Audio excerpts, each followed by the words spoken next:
How are you? Good.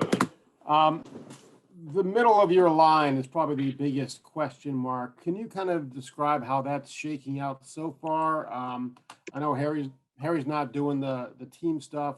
Who's playing center primarily, and how do you look at those three spots? I think it's going good so far. A lot of guys getting reps. Matt Jones and Luke are getting the majority of the reps at the center position right now, but Jacob James is getting some too as a young guy. So those three, all three of those guys are doing pretty well in there so far, handling things pretty good. And the guard spots, we got again a nice rotation in there. Paris and Josh Fryer's rotating in there. Jacoby, Trey LaRue. So we got some Jack Jamison, some guys that are rotating at the guard spot. So it's going pretty well so far. It's good to hear your voices in midseason form. All right, we'll go next to Austin Ward, Leonard, Monroe. Hey, Stud, when you mentioned Josh Fryer, what is it about him that he's seemingly made a little bit of a jump here for you this spring? Again, his athleticism is what excited me in recruitment. He was a basketball player. He's a guy that's 6'5", but he has the ability to bend and play really low. And those two things were the things that intrigued me about him when we first got him in recruiting. And it's only gotten better through training with Mick. And now he's getting stronger. He's got a little edge to him. And he's a guy that's got some grit. He's got some toughness. He shows up every day and he's learning and he's putting things together, but he's got some grit. And I like that. So that's what's kind of what's got him going. All right, let's go next to Dan Hope from 11 Warriors. Dan? Yeah, Greg, obviously Paris is making that move from, starting out at tackle to, playing guard right now. Just how do you think he's handled that transition, and what do you think can make him a successful guard? Well, he is the same thing as Fryer. He is a kid that's very, very mentally tough. Both those kids are. And without that, first, you wouldn't be able to make that transition because there's a little bit of difference sometimes between tackles and guards as far as athleticism and finesse and toughness and grit. And both those guys have the ability to do that and go inside. And Paris is such a student of the game. I mean, he studies the game. He's in my office. Sometimes I got to kick him out because I'm sick and tired of seeing him, because he's in there every day wanting to know this and wanting to know that. How do I get an edge on this?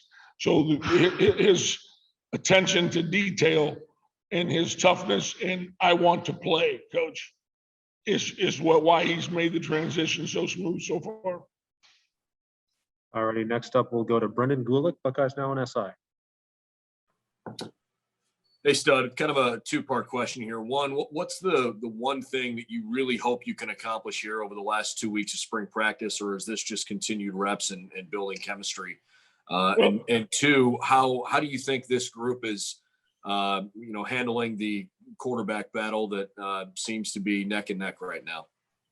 I don't think they have a clue about the quarterback battle. I think they're so focused on trying to get better. It's funny. I was just in the meeting writing this down. Of all the guys that we got that are here right now, there's 11 guys in my room that it's their first spring. 11 guys. And I just sat there. I was just talking to Jerry. I said, you think these guys are veterans and those things because they've been here, but they lost last spring. They lost last summer. They lost to camp. So they've lost a year of development.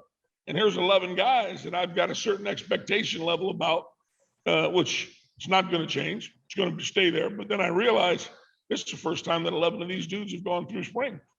So instead of getting ahead of myself, I'm just enjoying the fact that we've had 9 solid practices and we can go get some technique work and we can develop some toughness. Because until that foundation's built, you're not going to go on. You're not going to further and start talking about how we can do things and what you can do in those things until we build that foundation. And I've enjoyed it. I think they're buying in, but it's still 11 of those guys are still learning how to get this done, how to be mentally tough. Some are further along than others, but they're all developing through it. So that's going to be my focus till the end of this spring, is getting that foundation built in a lot of young guys, because the Thayers and the Knicks, they're coming along. They know how to do this. They know how this goes. They know what they need to work on to take them to an elite level. But it's those other 11 or 12 guys that need that foundation built, and that's what we're working on. All right, let's go next to Doug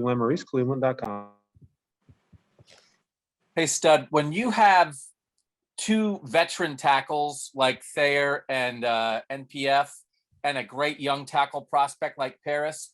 What was your decision-making process like in deciding that it would be Paris as the guy who would work at guard this spring? And did you give any consideration to maybe moving one of those tackles inside? I absolutely did. And the reason I didn't was, again, right now, and again, it could change. I don't think it's gonna, but it was to keep those two guys. They were two of the best tackles in the country last year. They proved it. They're growing. They can help those guys inside, and to have two guys on the edge, like those two guys that can protect those young quarterbacks, that was really what I thought was going to be the best for us. And Paris's ability, his athleticism, his quickness with him and Freyr, because you forget, Freyr's a fantastic tackle too. So's Dewan.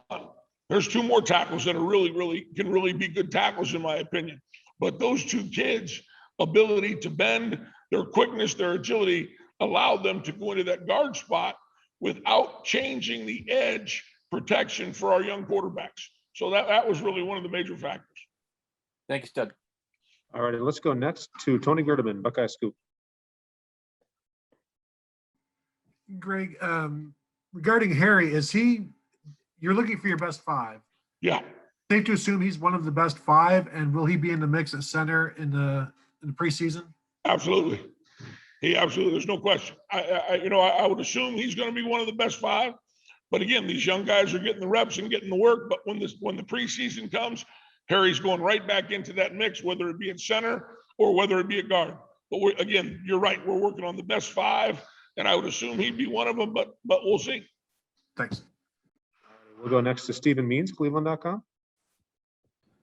Stud, if I remember correctly, Harry didn't. He's one of those 11 who's going through technically his first full spring here. But if I remember correctly, you guys were doing FaceTime calls with him all throughout the spring and pretty much keeping him up to speed to the point that once he got here, he was good enough to be able to earn that number 2 center role. Donovan Jackson is also not here, and it's kind of a similar rated guy. Are you guys doing anything similar with him? And then also, when he gets here, can he start? Is he going to be in that mix? Well, number one, yes, we are doing the same things. He's been in our meetings through the spring. He's got the manual. He's got the things. We've talked about drill tapes. We've watched drill tapes.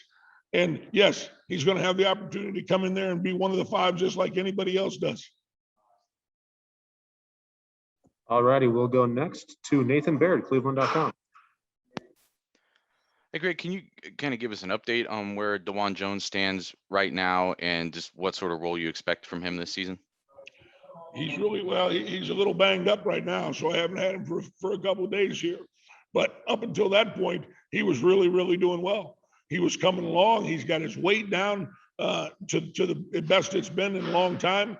He's in good shape and really was playing well. So again, there's another guy that can allow you as he comes along and develops. And again, his first spring, as he continues to come along and he continues to develop. Number one, it gives you depth, but it also gives you an ability to play different guys at different places. So I was very pleased with how he was doing. Do you expect him back? Yes. In the spring? Yes. All righty, next up, Bill Landis, The Athletic. Hey, Stud. A couple of years ago, I guess when Ryan really first took over, there seemed to be a pretty major emphasis on kind of restocking your room. Maybe, I don't know if improving the recruiting is the right way to put it or not, but just adding some more guys there and really building up that depth. And it seems like 2 years later, you've done that. And I know it's not complete and the job's never done, but just how do you feel about where your room is compared to where it was a couple of years ago?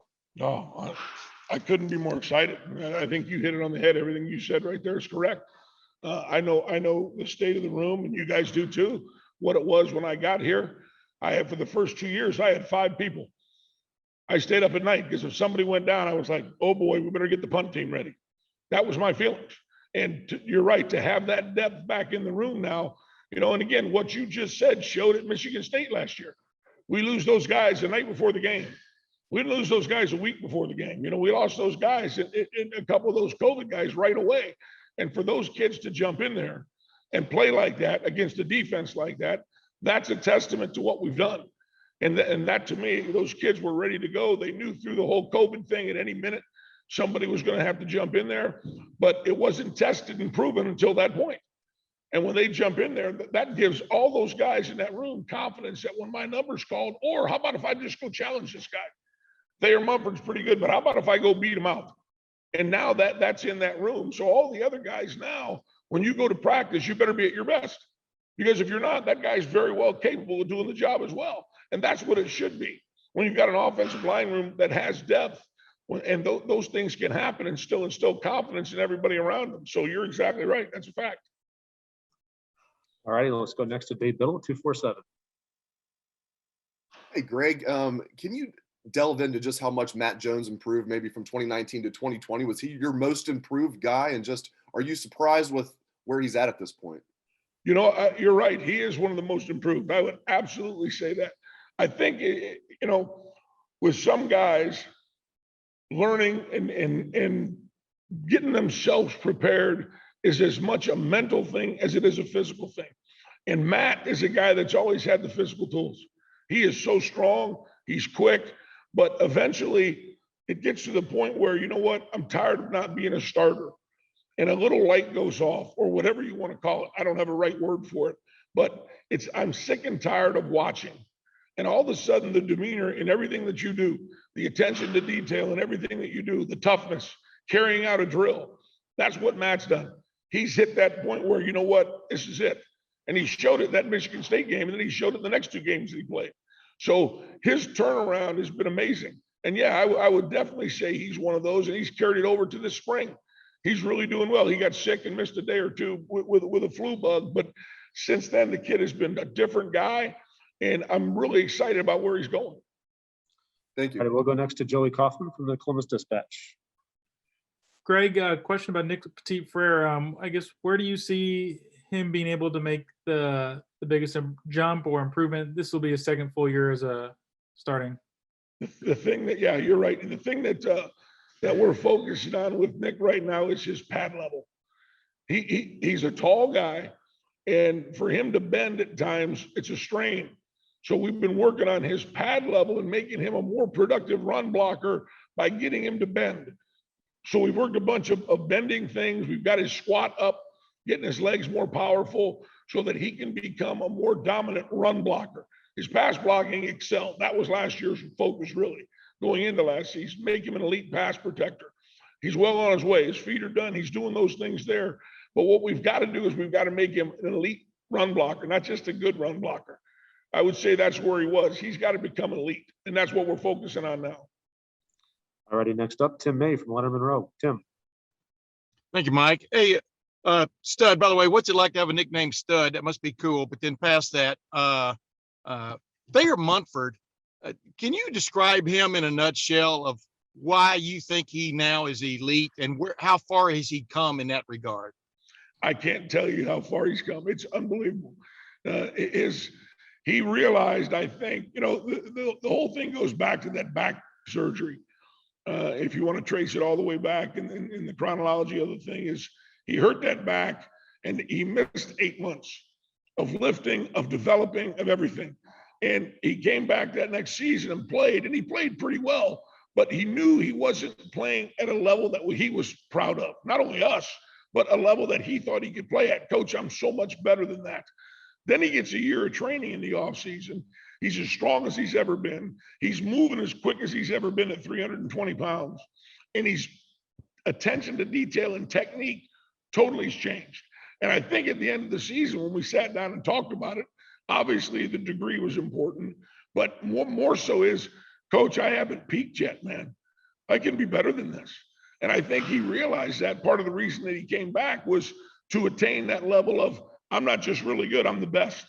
And he's got a chance. He's got a chance to be the best tackle in the country. If he wants to focus on it and pick up where he left off last year and do those things, he's got a chance to be the best. And that's really what he's chasing. He's chasing the fact that he wants to be elite. He wants to be a first rounder. He wants to be the best in the game. And I think that's what's driving him. And it's really, really good. All right, next up, Jeremy Birmingham, Leonard Monroe. Hey, Greg, with 11 guys that have never taken a spring snap, with a bunch of other veterans returning, how are you able to work in Ben Chrisman and Zen Mahalski this winter and spring to make it valuable for them as opposed to just kind of standing by watching? Brilliant question. And the problem, the first week, they missed the whole first week due to sickness. So that puts us a little bit more behind the 8 ball.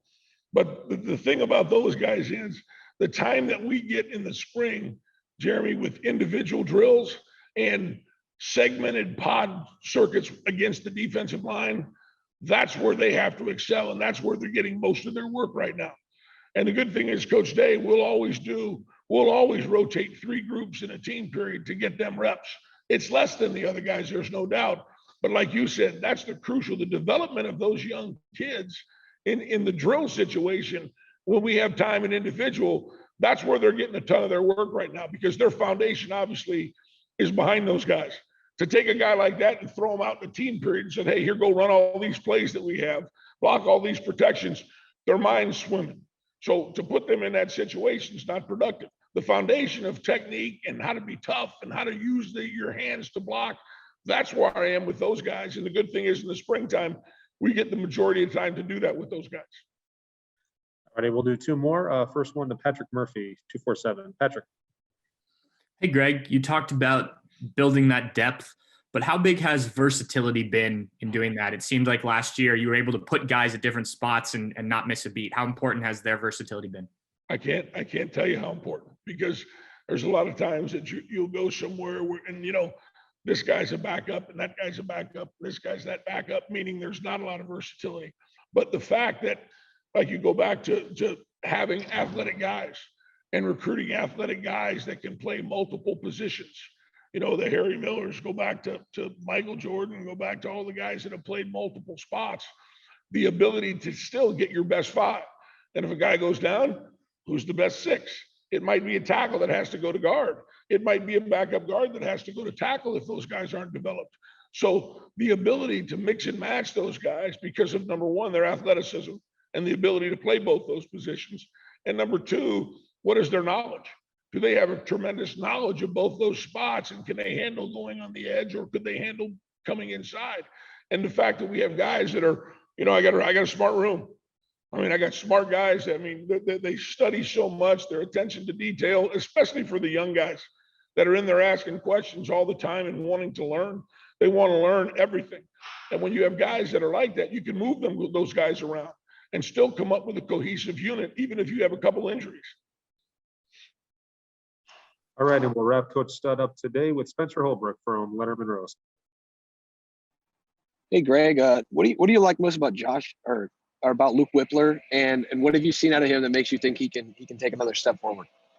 I'll tell you, he was he's a tough Jersey guy. First of all, I love that about him. He's rugged. But the second of all, he is I'll tell you a story. The national championship game ends, and those kids had a chance to go home. And I'm home the next day, and Luke calls me, and he's in the indoor, and he's filming drills and sending them to me. It's not 24 hours since the game ended, and he's in the Woody doing drills, filming a drill and saying, Coach, take a look at this and critique me, man, because I want to work on this. And that's what I love. And that kid stayed here the entire time. Most guys went home for 2 weeks and saw their families, and I'm good, that's fine. This kid's in here doing that every single day. That's how important it is to him. And I sat in here and watched drills of him every day, and we watched film on Zoom, and we did things. And I'm like, a guy that cares that much and is that dedicated and has the tools. He's got quickness. He's really good now at snapping the ball and stepping. He's got a rhythm now with the ability to do those things. And he studies the game. He knows every position. He knows all those things. And the time and effort that he puts into it is something I love. A guy that works that hard, you're going to be successful, period. And that's one of the things I love about the kid. Thanks for watching. Be sure to click on that subscribe button so you don't miss a single thing, and come visit us over at BuckeyeGrove.com for all the best Ohio State information on the web.